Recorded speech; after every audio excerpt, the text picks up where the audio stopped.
Hello guys, ഇപ്പോൾ സമയം 8:40. അപ്പോൾ നിങ്ങൾ വിചാരിക്കും ഇത് രാവിലെയാണ്. രാവിലെയല്ല, രാത്രി 8:40 ഈ കാണുന്നത്. സൂര്യൻ അങ്ങനെ കത്തി ജ്വലിച്ച് നിന്നുകൊണ്ടിരിക്കുകയാണ്. കഴിഞ്ഞ 2 ആഴ്ച വരെ ഇവിടെയൊക്കെ കാണാൻ എന്ത് ഭംഗിയായിരുന്നോ.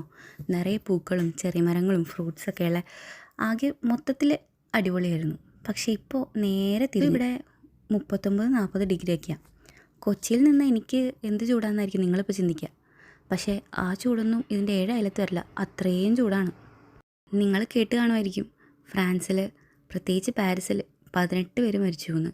അതിൽ കുട്ടികളും വലിയവരും പ്രായവരൊക്കെ ഉണ്ട്. അതിന് ഒറ്റ റീസണുള്ളൂ, ഈ ചൂട്. അതുകൊണ്ട് യൂറോപ്പിൽ നിൽക്കുന്നവരോടാണ് പറയുന്നത്, സ്റ്റേ ഹൈഡ്രേറ്റഡ്, വെള്ളം നല്ലപോലെ കുടിക്കുക, ലൂസുള്ള ഡ്രസ്സുകൾ ഇടുക, മാക്സിമം പുറത്തോട്ട് ഇറങ്ങാതിരിക്കുക. ഇപ്പോൾ സ്കൂളുകളും കോളേജുകളൊക്കെ ഓൺലൈൻ ആക്കിയേക്കുവാണ്. സോ എല്ലാവരും വീടിൻ്റെ അകത്തൊക്കെ തന്നെ ഇരിക്കുക. അപ്പോൾ അത്രേ ഉള്ളൂ. Bye bye.